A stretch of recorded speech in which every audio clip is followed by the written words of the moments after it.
Selamat pagi, Assalamualaikum warahmatullahi wabarakatuh. Catatan desa kali ini kita akan membahas terkait pada Desa Pujon Kidul. Desa Pujon Kidul merupakan desa yang diinisiasi langsung oleh kepala desa sebagai desa pariwisata, di mana Desa Pujon Kidul berbasis kepada kearifan lokal yang mengangkat dan menitik beratkan kepada kegiatan ekonomi masyarakat di bidang pariwisata. Oleh sebab itu, catatan desa kali ini akan membahas bagaimana kegiatan ekonomi Desa Pujon Kidul sebagai kesejahteraan kepada masyarakat, khususnya di masyarakat Pujon Kidul. Selamat datang di Desa Pujon Kidul.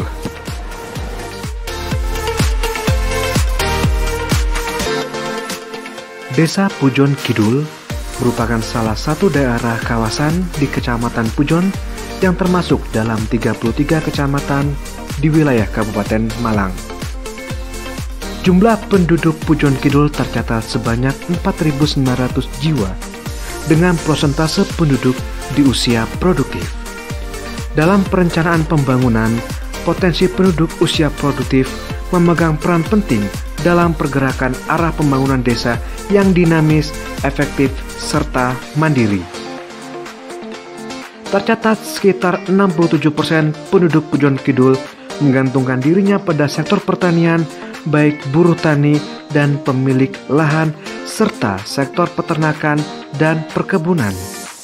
Inilah yang menjadi awal inisiasi Pujon Kidul sebagai desa dengan penguatan kawasan berbasis kearifan lokal dan penguatan pemberdayaan masyarakat desa. Secara lokasi, Pujon Kidul berbatasan langsung sebelah utara dengan Kabupaten Mojokerto, sebelah timur dengan Kota Batu, sebelah selatan dengan Kecamatan Dau, Kabupaten Blitar, dan sebelah barat dengan Kecamatan Ngantang. Hal inilah menjadikan Pujon Kidul sebagai kawasan yang strategik dalam perdagangan komoditas primer. Di tahun 2010, sektor pertanian di Pujon Kidul merupakan sektor yang unik dan mempunyai ciri khas tersendiri dalam struktur perekonomian di Kecamatan Pujon Kidul. Namun, sektor ini relatif merupakan sektor yang tidak mendapatkan perhatian serius dalam aksi pembangunan. Mulai dari proteksi, kredit, hingga kebijakan lain, tidak satu pun yang menguntungkan di sektor pertanian. Kondisi berubah memasuki periode tahun 2018. Melalui penguatan sektor pertaniannya, Pujon Kidul mampu bangkit menjadi desa wisata berbasis agropreneur, menitik beratkan pada wisata berbasis kearifan lokal. Untuk fase pendidikan, Pujon Kidul memiliki porsi besar penduduk dengan pendidikan dasar dan pendidikan menengahnya. Hal inilah menjadikan besarnya tanggung jawab bersama atas potensi pendidikan di Pujon Kidul untuk beberapa era ke depan dalam membangun masyarakat secara seutuhnya melalui kegiatan produktif yang diinisiasi oleh desa. Demikian juga pada beberapa kesempatan kerja sebagai kebutuhan hidup bagi masyarakat, perlunya peluang yang cukup besar dengan mensyaratkan jenjang pendidikan tertentu pada aktivitas ekonomi khususnya di Desa Pujon Kidul. Sebagai upaya penguatan desa wisata Pujon Kidul dalam pencapaian desa mandiri dengan penguatan dari dalam desa itu sendiri untuk desa dan kembali kepada desa. Itulah wujud dari kearifan lokal berbasis penguatan desa.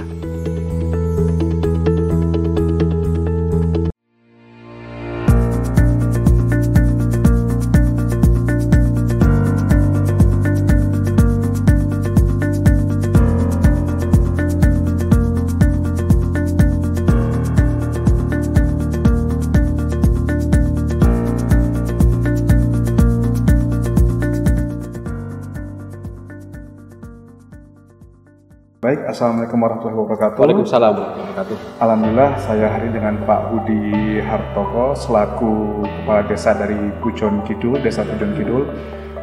yang dimana Desa Pujon Kidul merupakan desa diinisiasi sebagai salah satu penguatan di objek pariwisata khususnya di Kabupaten Malang. Sedikit informasi, Pujon Kidul merupakan daerah yang secara tematik menguatkan diri melalui sektor penguatan sektor basis melalui kearifan lokal. Pak Udi, ya, bagaimana kabar? Alhamdulillah. Alhamdulillah sehat. Beliau adalah kepala desa dari Desa Pujon Kidul. Sedikit kita nanti akan bertanya terkait pada penguatan sektor khususnya pariwisata di Pujon Kidul. Oke, Pak Udi, terkait pada penguatan sektor pariwisata, bagaimana Pak Udi awal mula terbentuknya kawasan Pujon Kidul yang di era tahun 2017 mampu membranding menjadi kawasan pariwisata, Pak Udi? Ya, berangkat dari visi misi calon kepala desa. Jadi visi misi calon kepala desa itu nantinya menjadi visi misi pembangunan. Di salah satu misi saya bahwasanya memanfaatkan potensi alam, potensi budaya, potensi ekonomi masyarakat menjadi kemasan wisata desa. Awalnya seperti itu. Kemudian berangkat dari situ kita bersama dengan teman-teman, terutama para pemuda, kita ajak untuk mencoba memetakan potensi-potensi yang ada di desa yang bisa kita kemas menjadi wisata desa. Di awalnya kami hanya menerima tamu grup-grup saja untuk edukasi pertanian, peternakan, budaya dan sebagainya. Dan setelah adanya Undang-Undang Nomor 6 Tahun 2014 tentang desa, maka kita diberikan keleluasaan sekaligus anggaran untuk bisa memaksimalkan potensi yang ada sehingga berdampak secara ekonomi kepada masyarakat. Jadi terbentuknya Desa Wisata Pujon Kidul itu berangkat dari visi misi pembangunan desa, kemudian didukung oleh adanya Undang-Undang Nomor 6 sekaligus dana yang dari pemerintah pusat. Tapi baru kita bisa booming itu di 2017. Ya, kemudian di mana pelakunya adalah orang-orang yang memang sudah merintis dari awal, yakni para pemuda, tentunya bersinergi dengan pemerintah desa. Masyarakat berperan serta, Pak. Iya. Selanjutnya, Pak, di 2019 akhir terjadi COVID-19 sampai dengan sekarang. Kira-kira impact apa yang dapat dirasakan, Pak? Kalau impactnya yang jelas adalah penurunan ekonomi masyarakat. Kemudian para pekerja di sektor pariwisata dan 604 orang yang tidak bekerja di sektor pariwisata. Tentunya ini berdampak secara luas gitu ya, terutama dari sisi ekonomi masyarakat. Tapi alhamdulillah ini tadi kita sudah mulai persiapan di masa new normal untuk kembali buka dengan satu harapan nanti ekonomi sudah mulai juga bergerak di Pujon Kidul. Tetapi semuanya memang harus kita sinergikan antar lembaga dengan masyarakat, badan usaha milik desa. Kenapa? Di BUMDes itu ada banyak unit yang sebenarnya saling berkaitan. Ya, terutama pariwisata itu ada 3. Ada parkir wisata, ada kafe sawah, ada unit wisata desa. Semuanya harus bergerak bersama.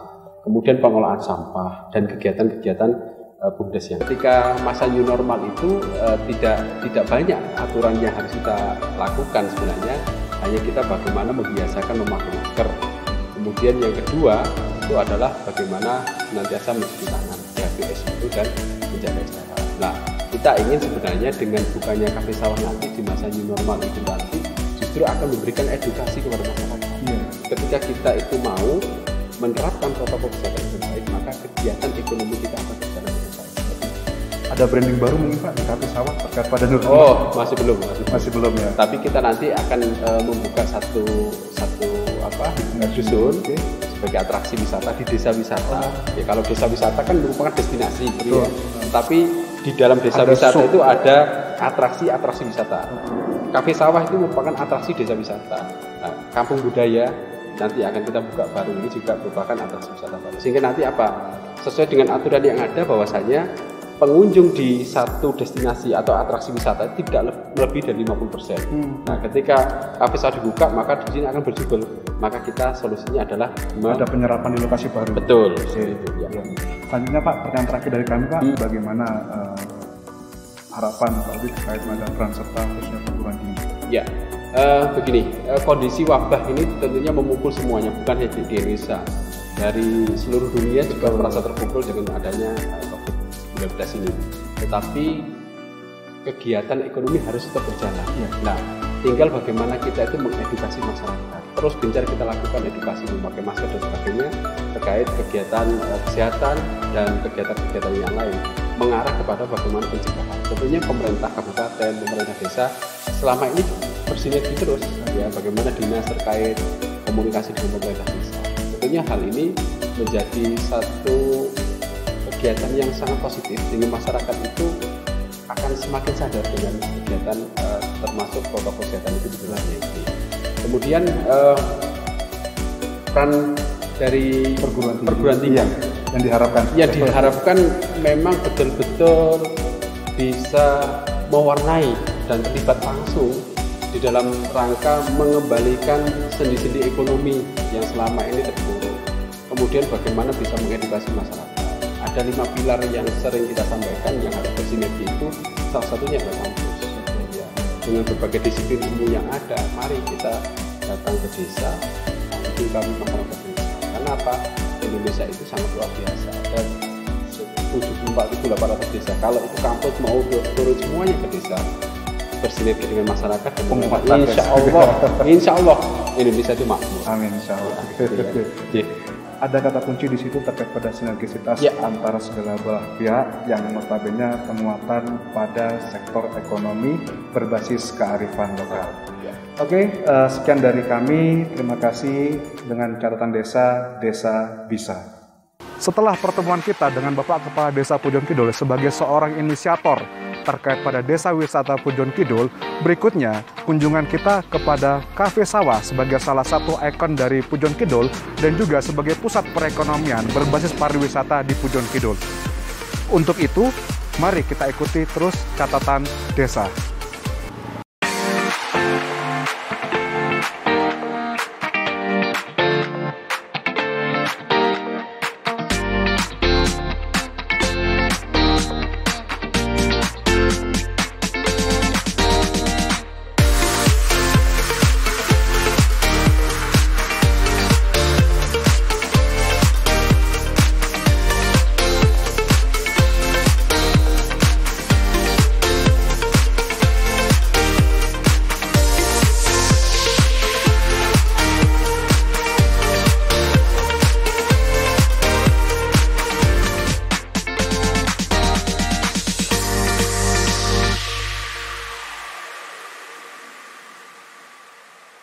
Alhamdulillah hari ini kita sudah sampai di Cafe Sawah, salah satu bentuk ikon dari Pujon Kidul.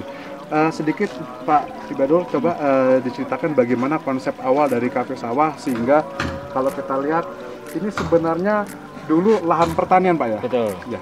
Oke, sebenarnya kita hanya mau bikin warung kopi kecil-kecil aja sebenarnya. Dengan target pasar hanya sekitaran Kecamatan Pujon. Nah, ternyata ekspektasi wisatawan itu lebih banyak yang dari luar. Nah, dari situ akhirnya konsep kami berubah ketika kami yang pertama hanya jualan kopi untuk tongkrongan anak-anak muda. Yang datang nggak sesuai ekspektasi nih. Yang datang ternyata lebih dari ekspektasi. Nah, kemudian dari situ kita mulai nih, sebenarnya apa sih yang khas dari desa kita yang akan kita jual? Yang satu kopi hitam, yang keduanya adalah makanan. Yang kita jual makanan ini makanan seperti apa? Apakah seperti resto dan lain-lain? Enggak, yang kita jual adalah makanan khas desa, yaitu nasi jagung, kemudian ada urap-urap, ikan asin, hal-hal seperti itu. Ini loh, masyarakat datang ke sini, mereka bukan hanya untuk berwisata, tapi mereka bernostalgia, balik lagi ke desa itu seperti apa sih suasana desa. Nah, di situ konsep kita. Nah, jadi penguatan wisata berbasis kearifan lokal, betul Pak? Betul. Nah, kemudian kenapa arahnya kita masukkan ke lahan desa? Ini adalah milik BUMDes milik desa, otomatis kita menggunakan aset desa agar tidak ada kericuan nanti di belakangnya. Itu. Nah, awal mulanya seperti apa kita tarik menarik dengan pemerintah desa waktu itu? Sebenarnya sebelum didirikan tempat ini, area persawahan sudah menghasilkan. Nah, tapi kita berani memberikan lebih ketika ini kita ubah nih konsepnya, jadi dari pertanian menuju ke wisata. Tapi harus ada income yang lebih di sini. Itulah taruhan kita waktu itu. Ternyata seirama dengan berjalannya waktu 2017 kita mulai store ke desa itu sekitar 173 juta. Sebelumnya tempat ini dalam 1 tahun hanya menghasilkan 50 sampai 60 juta kalau itu dijadikan pertanian. Gitu.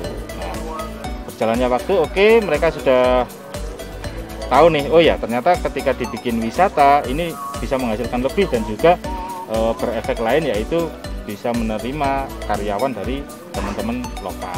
Gitu. Nah, sangat signifikan untuk menurunkan tingkat pengangguran. Berarti impact yang dirasakan tidak hanya dari secara finansial Pak ya, berarti juga terkait pada sosiologi masyarakatnya, sosial budayanya juga mengalami peningkatan akibat dari pariwisata. Berarti itu Pak ya, ada perubahan skema dari agroekonomi naik ke agrowisata, sekarang pure Pujon Kidul membranding sebagai kawasan pariwisata. Kalau kita mengaca kepada kondisi COVID-19 Pak ya, di awal tahun 2020 sampai dengan saat ini, kira-kira masyarakat sendiri itu impact yang dirasakan apa Pak terkait pada pariwisata dan juga masyarakat umumnya Pak, seperti apa Pak? Yang jelas ekonomi sangat kacau ya saat ini, dan kami sangat merasakan begitu juga teman-teman muda. Tapi apa sih kegiatan kita untuk mengatasi itu? Yang jelas saat ini kita mulai masuk ke dunia online digital, mau tidak mau. Mereka banyak sih teman-teman muda ini seperti yang di belakang ini, mereka berjualan melalui online, entah itu sayuran yang ditanam di sini sendiri ataupun mereka ambil di masyarakat. Gitu. Oke, berarti kalimatnya ada digitalisasi masuk ke masyarakat Pak ya, akibat dari COVID-19. Berarti COVID-19 tidak serta-merta membawa dampak negatif, juga ada dampak positifnya. Oke, kembali lagi Pak, kalau kita berbicara terkait pada Pujon Kidul, di sini saya tadi melihat ada beberapa bentuk dari CSR corporate dari lembaga keuangan Pak ya, benar ya? Dari BNI 46. Kembali lagi Pak, bentuk dari CSR-nya selain tadi yang dijelaskan terkait pada pembuatan secara fisik, kira-kira ada transfer informasi nggak dari BNI 46 kepada masyarakat terkait pada penguatan ekonomi pariwisata ini Pak? Sebenarnya ada sih, BNI memudahkan masyarakat kami untuk mengajukan pinjaman tentang ini sih kegiatan usaha mereka. Jadi langsung dari BNI ke masyarakat Pak ya? Betul, itu bisa, dan itu disosialisasikan oleh BUMDes. Kalau dari pemerintah kabupaten sendiri Pak? Pemerintah kabupaten mereka lebih ke promosi, promosi tempat kita ke luar dari Kabupaten Malang. Kemudian kalau dari pemerintah pusat, dari Kemendesa, mereka ada CSR tentang bangunan yang di sebelah kita ini. Ini CSR tahun 2018 masih dikerjakan sampai saat ini. 2019 kerjakan sampai saat ini. Ini arahnya dijadikan untuk guestos. Dijadikan untuk guestos dengan kapasitasnya ada 7 kamar. Ada 7 kamar. Berarti mereka bisa menginap sambil menikmati kondisi di Pujon Kidul Pak ya. Terus tadi menarik Pak ketika kalimatnya nanti masyarakat ada yang tinggal, ada yang live in di Pujon Kidul, mereka mengikuti aktivitas masyarakat.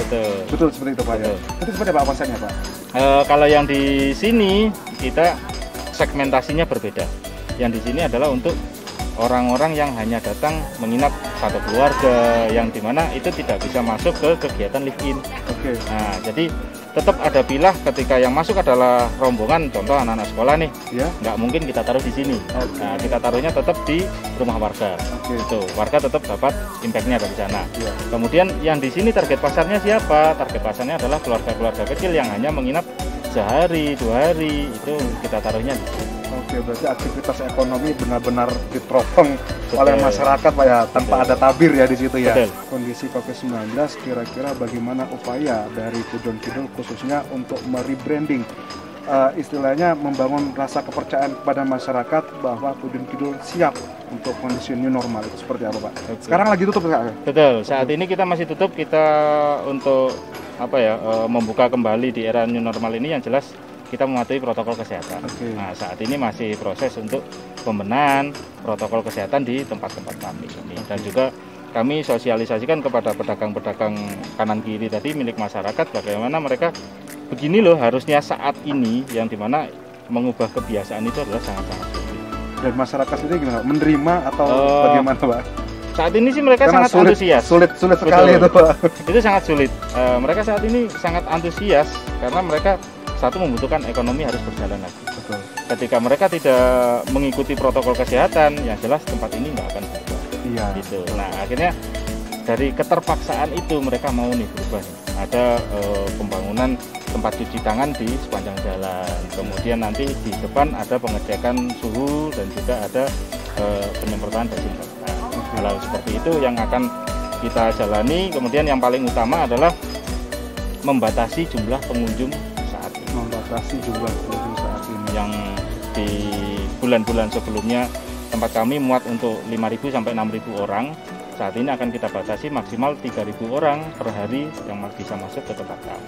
Kemarin pada saat di awal tahun, khususnya di bulan Januari sampai dengan Maret, ini kan tutup Pak. Nah, masyarakat aktivitasnya seperti apa Pak? Apa kembali ke sektor awal pertanian atau inilah momen untuk promosi kepada masyarakat luas di luar Pujon Kidul? Kalimatnya kami siap menerima kembali pelancong.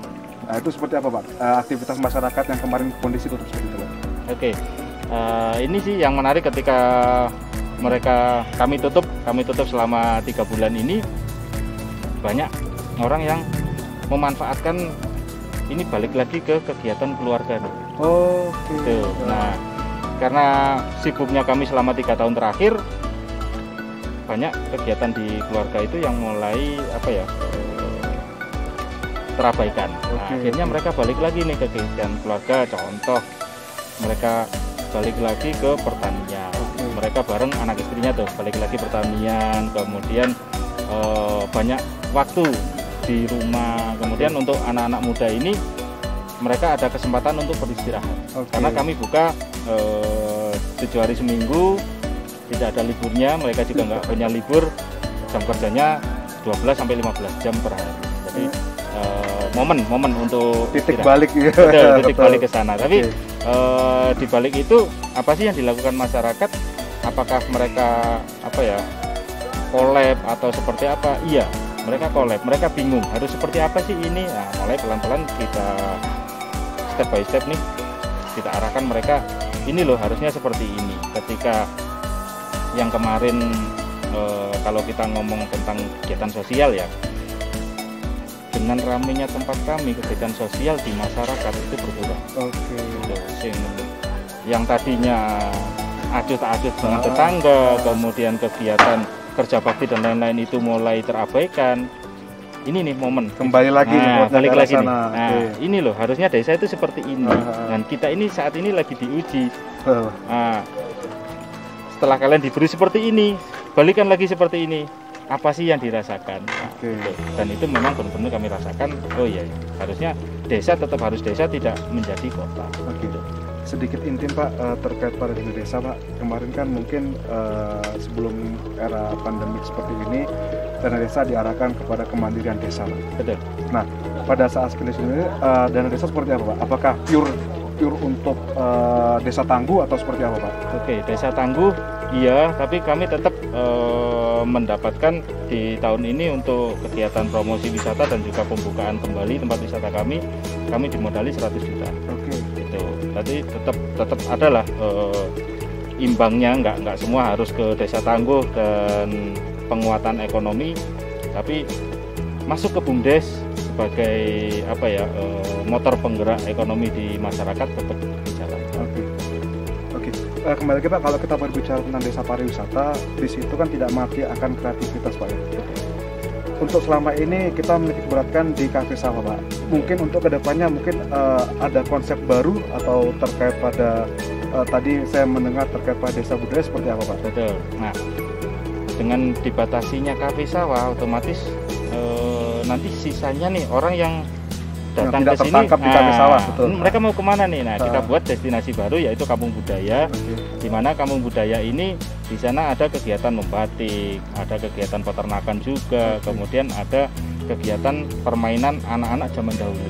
Nah, itu tapi tetap kita menitik beratkannya kepada kegiatan kesenian. Oke. Jadi di sini mereka bisa berinteraksi langsung dengan masyarakat, kemudian mereka mengetahui sejarah tentang Pujon Kidul. Dimana ini nanti akan kita kemas nggak seperti orang jalan-jalan di kampung ya udah selesai gitu. Nah, jadi mereka lebih interaktif kepada masyarakat. Ada cerita nih bawa pulang gitu Pak. Betul. Ya? Oke, kampung budaya Pak. Rencana kapan itu Pak? Rencananya ini lagi proses pembuatan, dan ini kita akan openingnya itu bareng dengan Kafe Sawah dibuka. Oh, kampung budaya. Budaya juga. Dan satu lagi Pak, terakhir Pak, bagaimana harapan dari Pujon Kidul ke depannya? Satu, harapan kepada kami sebagai perguruan tinggi. Dua, harapan kepada pemerintah, khususnya pemerintah Kabupaten Malang, terkait pada penguatan ekonomi berbasis kearifan lokal di kondisi new era pandemik seperti ini Pak. Bagaimana Pak harapan Bapak? Oke, yang jelas harapan kami kepada teman-teman di perguruan tinggi, tanpa jenengan ini kami tidak ada apa-apanya, karena tidak ada kegiatan lapangan yang tanpa didasari teori.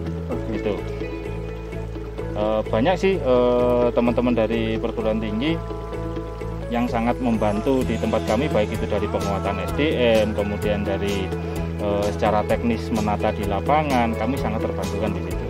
Harapan kami, kita akan terus bekerja sama bagaimana kita menyatukan masyarakat dan juga perguruan tinggi untuk menjadi satu kesatuan. Gitu. Jadi sih kalau harapan untuk pemerintah yang jelas semua masa sulit kita lalui bersama. Betul. Tapi ketika kami ngomong, kami adalah di lini desa, kami adalah anak dari pemerintah pusat, ayomilah kami ini turun ke lapangan, lihat apa yang di lapangan. Ini loh realnya seperti ini. Betul, bentuk sinergi dari satu dan lainnya Pak. Betul. Ya? Oke. Ya begitulah sekilas terkait pada Pujon Kidul.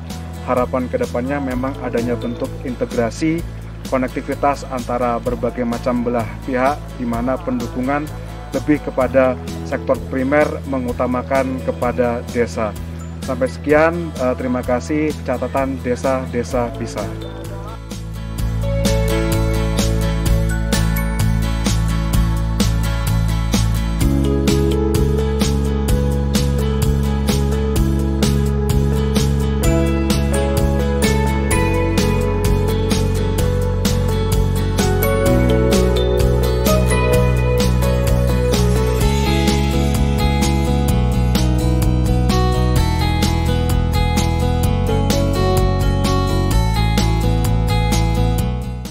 Di hadapan saya sudah ada Mas Yongki Pratama selaku supervisor dari Pujon Kidul, dan beliau juga dari HRD Pujon Kidul.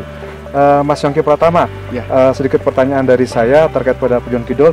Saat ini kondisi Pujon Kidul bagaimana Mas? Kondisi pada saat COVID-19 seperti ini? Untuk perekonomiannya? Betul.